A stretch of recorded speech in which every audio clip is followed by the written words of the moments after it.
The ground shook under Jake Morrison's boots as another explosion rocked the battlefield. Smoke filled the air, making it hard to see more than a few feet ahead. The sound of laser fire crackled around him as he ran toward the evacuation point with his medical kit bouncing on his back. Jake was a human medic with the Coalition forces. He had been fighting on this planet called Kepler 438b for 6 months now. The planet was covered in purple rocks that glowed in the dark. These rocks contained something called quantum crystals that made space travel faster. Everyone wanted them, including the enemy called the Zephyrians. The Zephyrians looked like giant bugs with sharp claws and wings. They were winning this battle, and all Coalition forces were pulling back to their ships. Jake had already helped 12 wounded soldiers get to safety. His uniform was torn and dirty, and he was tired, but he kept moving. As he ran through the battlefield, he heard a deep voice calling for help. The voice spoke in perfect English, but it had a strange accent. Jake stopped running and looked around. Through the smoke, he saw something that made his heart sink. Commander Vextar was lying on the ground about 50 feet away. Vextar was a Thanarian, one of the alien species fighting with the Coalition.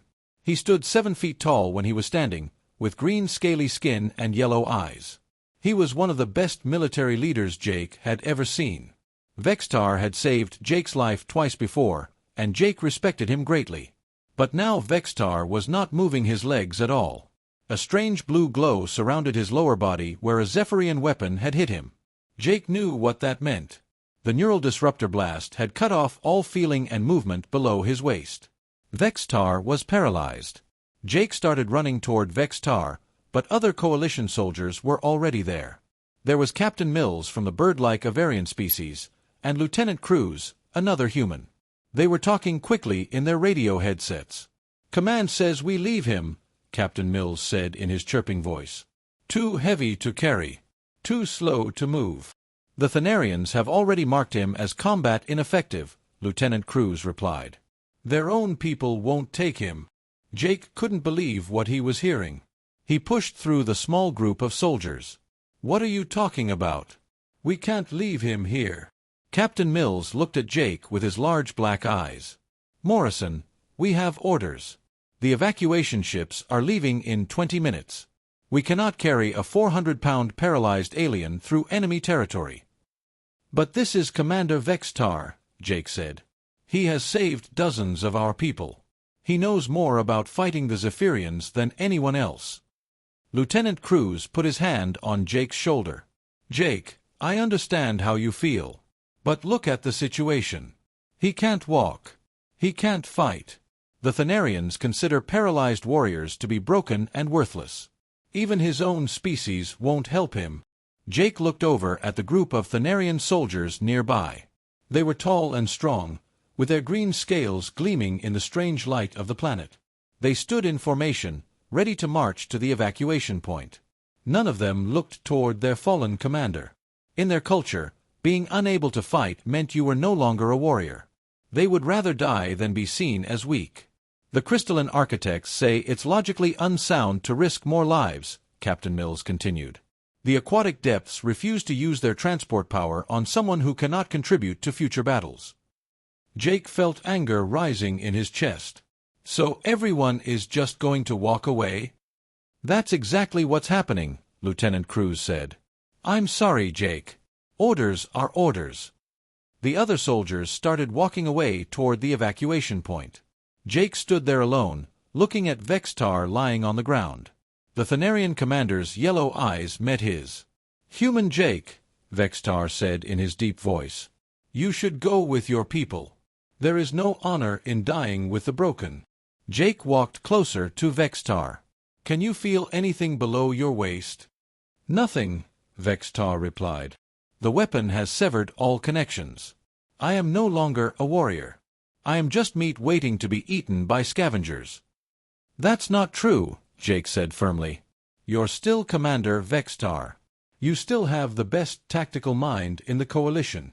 Vextar made a sound that might have been laughter. "What good is a mind when the body cannot carry it into battle?" Jake looked around the battlefield. In the distance, he could see Zephyrian forces moving closer. Their bug-like shapes crawled over rocks and through trenches. They would be here soon. The evacuation ships were already powering up their engines. Morrison. Lieutenant Cruz's voice came through Jake's radio. Get to the evacuation point now. That's an order. Jake looked down at Vextar. 6 months ago, when Jake's squad was pinned down by enemy fire, Vextar had carried Jake's wounded friend Bobby through enemy territory for 6 hours. Bobby was alive today because of this alien warrior. 2 months ago, when Jake was trapped in a collapsed bunker, Vextar had dug him out with his bare claws. Jake made his decision. He switched off his radio and started looking through his medical kit. "What are you doing, human?" Vextar asked. "I'm getting you out of here," Jake replied. He was already pulling out emergency equipment from his pack. "This is foolish," Vextar said. "You will die for nothing. Leave me and save yourself." Jake looked at Vextar with determination. "You didn't leave my people behind when we needed help. I'm not leaving you behind now. My own species has abandoned me," Vextar said bitterly. "Why should you care what happens to one broken Thanarian?" Jake started connecting power cells and metal plates from his emergency kit. "Because you're not broken. You're just different now. And different doesn't mean worthless." In the distance, Jake could hear the evacuation ships starting to take off. Soon he and Vextar would be alone on this planet with the approaching enemy forces. But Jake didn't care about orders or military logic. He cared about doing what was right. As he worked on building something to help move Vextar, Jake thought about what his grandfather used to tell him. "Son," the old man would say, "it's easy to do the right thing when everyone is watching and cheering. The real test is doing the right thing when you're the only one who thinks it's right." Jake had never understood those words better than he did right now. Jake worked fast as the sound of Zephyrian forces got closer. He took apart 2 power cells from his medical kit and connected them to a flat metal stretcher he found near a damaged Coalition vehicle. The stretcher had small hover units underneath that could lift heavy loads, but they were damaged and barely working. "This will never support my weight," Vextar said, watching Jake work with wire and tools. "It doesn't have to support all of it," Jake replied, sweat dripping down his face. "It just has to make you light enough for me to pull." Jake connected his emergency battery pack to the hover system. The stretcher rose about 6 inches off the ground and wobbled dangerously. It wasn't perfect, but it would have to work. "Human Jake, this is madness," Vextar said as Jake helped him roll onto the makeshift hover stretcher. "Even if this contraption works, we are 40 miles from the nearest Coalition outpost. The terrain is filled with canyons and enemy patrols." "Then we better get started," Jake said, checking his compass and map. The hover stretcher groaned under Vextar's weight but held together. Jake grabbed the front handle and started pulling. They moved slowly across the battlefield.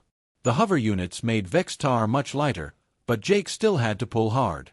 Behind them, Zephyrian soldiers were searching through the abandoned Coalition equipment. Their insect-like chittering filled the air as they communicated with each other. After 2 hours of travel, they reached a rocky area with many hiding spots. Jake's arms ached from pulling the stretcher, and he was breathing hard. They stopped behind a large purple crystal formation to rest. "Why are you doing this?" Vextar asked quietly. Jake drank water from his canteen before answering. "Because it's right." "That is not an answer," Vextar pressed. "Your species values logic and efficiency. This rescue attempt has neither. We will probably both die out here." Jake looked at the alien warrior. Vextar's yellow eyes showed confusion and something that might have been gratitude. 6 months ago, you carried Bobby Chen through enemy fire for 6 hours. When I asked you why, you said it was because he was your battle brother. Well, you're my battle brother too. Vextar was quiet for a long time. In Thanarian culture, battle brothers were warriors who had proven themselves worthy of trust in combat.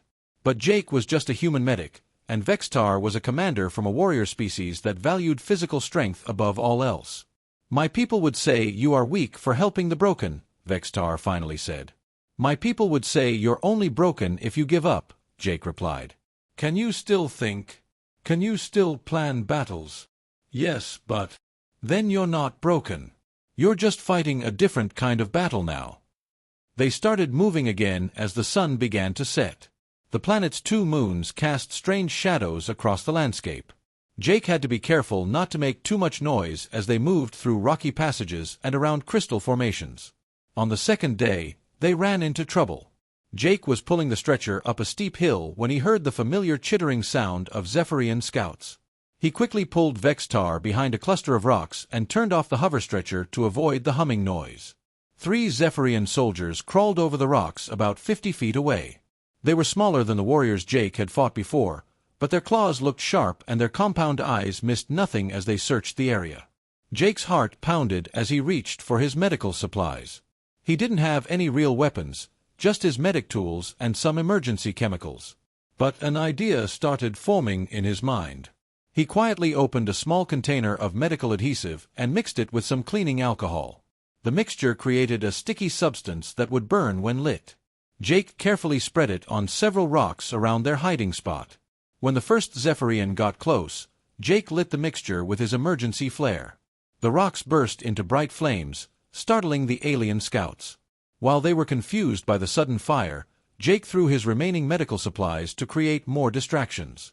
"Now we move," Jake whispered to Vextar as he quickly turned the hover stretcher back on. They escaped while the Zephyrians were still trying to figure out what had happened. But Jake knew they would be back with more soldiers soon.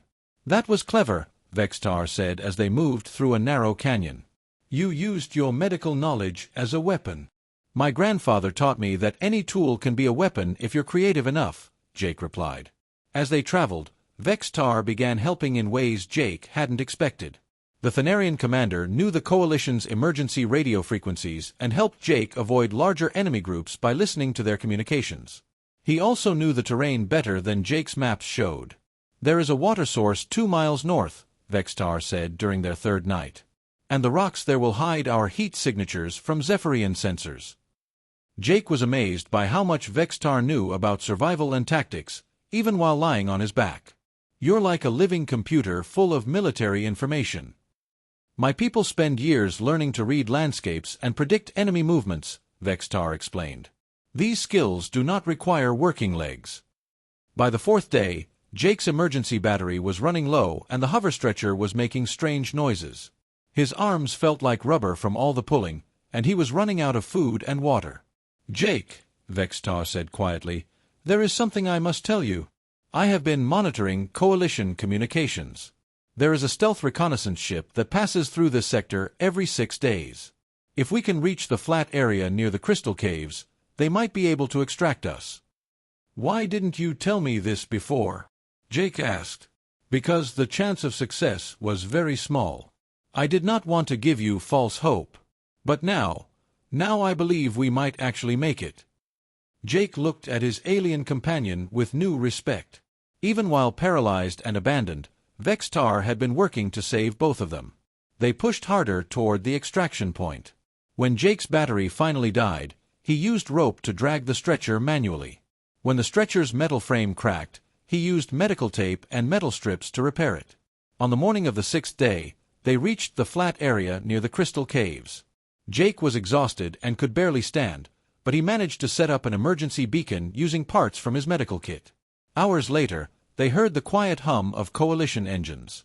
A small stealth ship landed nearby, and Jake watched as human and alien crew members ran toward them with proper medical equipment. As they loaded Vextar onto a real medical stretcher, the Thanarian commander grabbed Jake's arm with his strong hand. "Human Jake," he said, "you have taught me something about strength that my people never understood." Jake smiled tiredly. "What's that?" "True strength is not about what your body can do. It is about what your heart refuses to give up on." As the stealth ship lifted off and headed toward Coalition space, Jake realized that their journey was just beginning. When they arrived at Coalition headquarters on the space station Harmony 1, Jake expected a hero's welcome. Instead, he found himself facing a military tribunal in a cold, gray room with 5 officers sitting behind a metal table. "Staff Sergeant Morrison," said General Martinez, a stern human woman with short gray hair, "you are charged with disobeying direct orders, abandoning your post, and endangering Coalition resources." Jake stood at attention in his clean uniform. After 6 days in enemy territory, it felt strange to be back in civilization. "I understand the charges, General." Do you have anything to say in your defense? Jake thought carefully about his words. I did what I believed was right, General. Commander Vextar has served the Coalition with honor for 5 years. He saved many human lives, including mine. I could not abandon him to die alone. Colonel Wright, an Avarian officer with blue feathers, spoke next. Sergeant Morrison, your emotional attachment to this alien is understandable. But military decisions must be based on logic and efficiency, not feelings. With respect, Colonel, Jake replied, Commander Vextar's tactical knowledge is worth more than any weapon we have. Leaving him behind was not logical at all. General Martinez looked at her tablet computer. The Thanarian High Command has already declared Commander Vextar to be combat ineffective. They have stripped him of his rank and exiled him from their homeworld. Your rescue mission accomplished nothing except putting yourself at risk. Jake felt anger rising in his chest, but he kept his voice calm. The Thanarian High Command is wrong, General. Commander Vextar is not combat ineffective. He's just differently effective. The tribunal continued for 2 hours. They asked Jake about every detail of the rescue mission. They questioned his decisions, his use of medical supplies as weapons, and his violation of direct orders. Jake answered honestly, knowing that his military career was probably over. While Jake was facing judgment, Vextar was in the medical bay dealing with his own problems. Thanarian doctors had examined him and confirmed that his paralysis was permanent. The neural pathways below his waist were completely severed and could not be repaired with current medical technology. You are no longer fit for service, Dr. Kethmar, a Thanarian medical officer, told Vextar. The High Command has arranged transport to the civilian colonies. You will receive a basic pension and housing. Vextar lay on the medical bed, staring at the ceiling.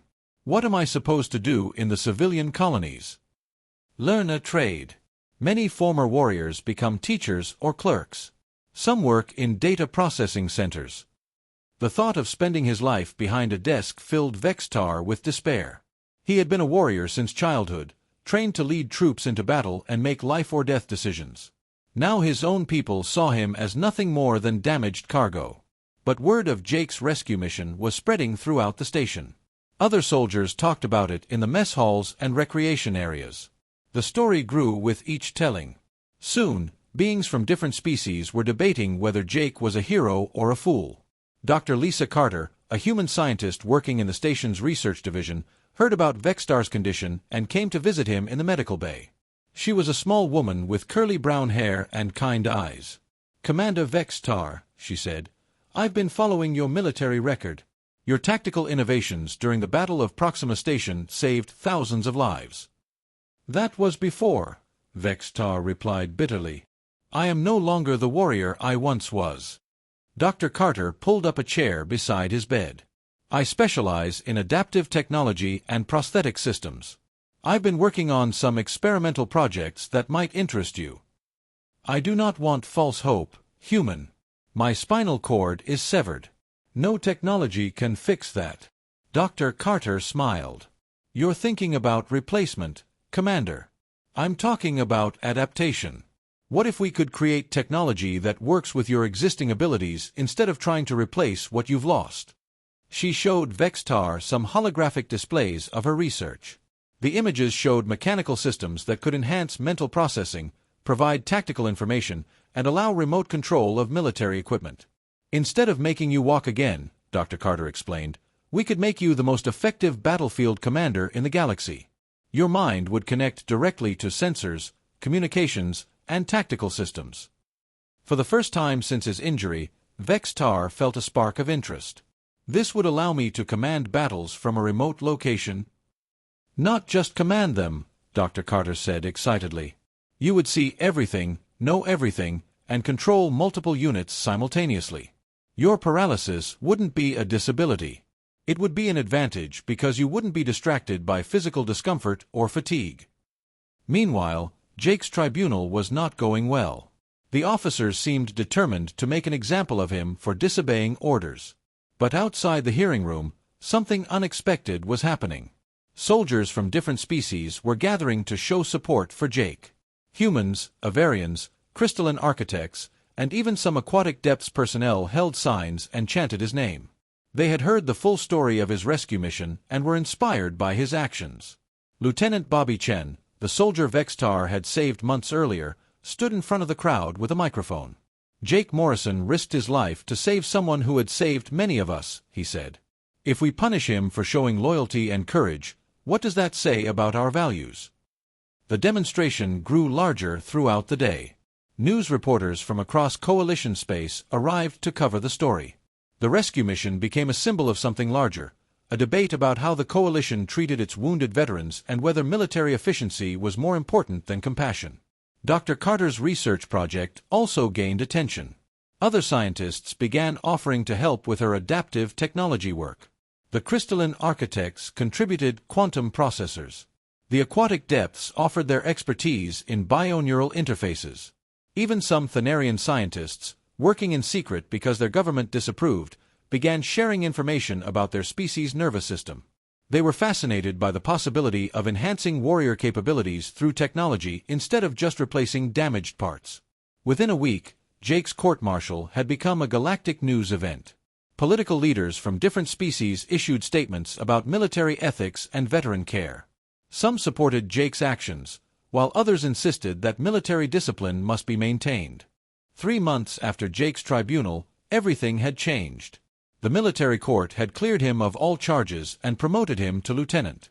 More importantly, his actions had started a revolution in how the coalition military operated. Jake now led the new Inclusive Combat Medical Corps, a special unit that provided medical care for all coalition species.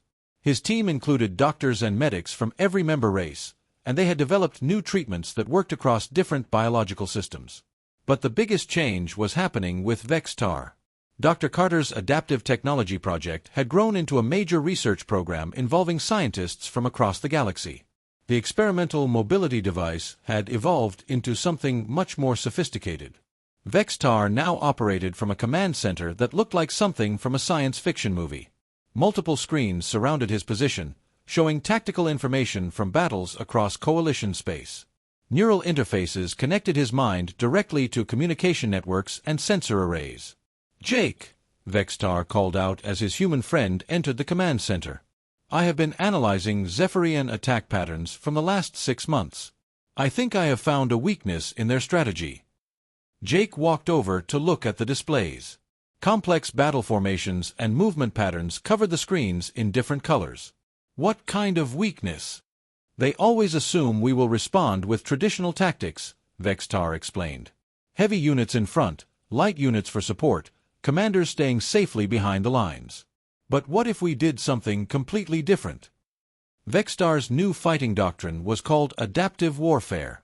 Instead of forcing all coalition species to fight the same way, it used each race's natural strengths while accounting for their differences.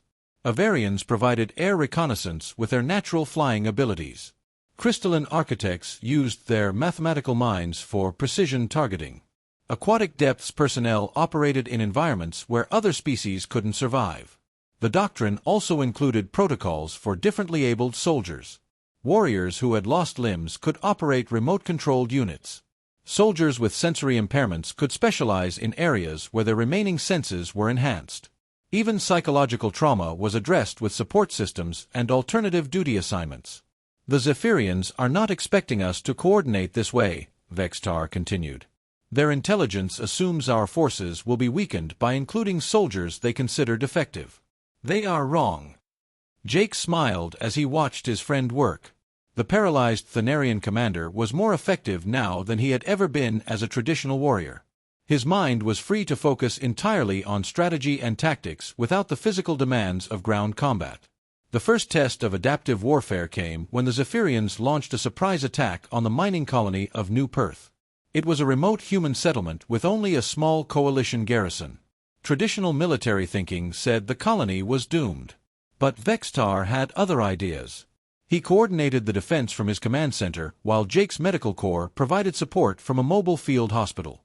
The battle that followed was unlike anything the galaxy had ever seen. Avarian pilots, guided by Vextar's real-time tactical analysis, struck Zephyrian positions with perfect timing. Crystalline Architect engineers used their mathematical abilities to predict enemy movements and set precision traps.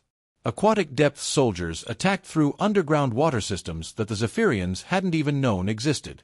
Meanwhile, Jake's medical corps didn't just treat wounds, they provided tactical support by analyzing enemy biology and suggesting non-lethal ways to incapacitate Zephyrian warriors. Their understanding of different species' pressure points and nervous systems proved invaluable in ground combat. The most surprising moment came when a group of Coalition veterans with various disabilities volunteered to pilot experimental remote-controlled combat units. These soldiers, whom traditional military thinking would have considered unfit for duty, operated their mechanical bodies with precision and courage that amazed everyone watching. "Command, this is Remote Unit 7, came the voice of Maria Santos, a human pilot who had lost both legs in a previous battle. "I have visual on enemy artillery positions. Requesting permission to engage." "Granted, 7, Vextar replied from his command center. "Use approach pattern Delta 5. Crystalline units will provide mathematical targeting support." The remote-controlled units moved like deadly dancers across the battlefield, their disabled human pilots proving that courage and skill mattered more than physical perfection. Maria Santos destroyed 3 Zephyrian artillery pieces in 5 minutes, her mechanical body allowing her to take risks that would have been suicidal for flesh and blood soldiers. The Battle of New Perth lasted 8 hours. When it was over, the Coalition had not only defended the colony but had captured significant Zephyrian intelligence and equipment. Enemy casualties were surprisingly low because the new medical protocols focused on incapacitation rather than killing whenever possible. News of the victory spread quickly across the galaxy. Military analysts were amazed by the tactical innovations.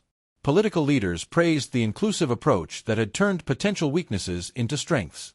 Even some Zephyrian prisoners expressed respect for the Coalition's unexpected tactics.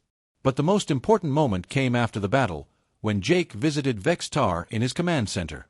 The Thanarian commander was reviewing battle reports, his multiple screens showing casualty lists and equipment status.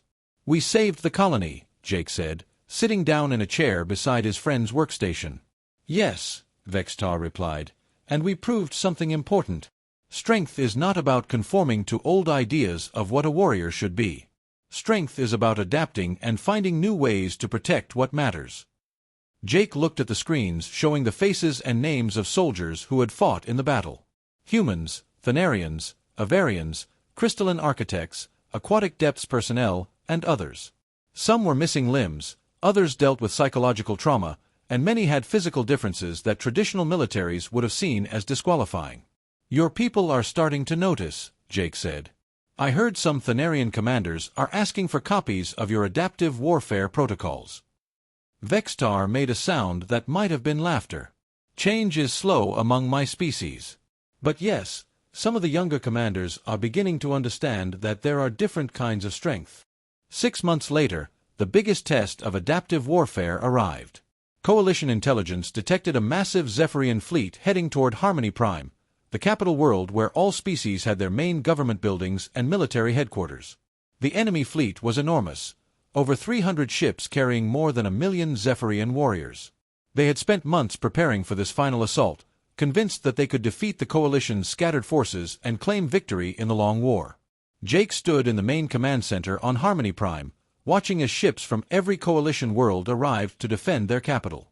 But this time, the response was different from any previous battle.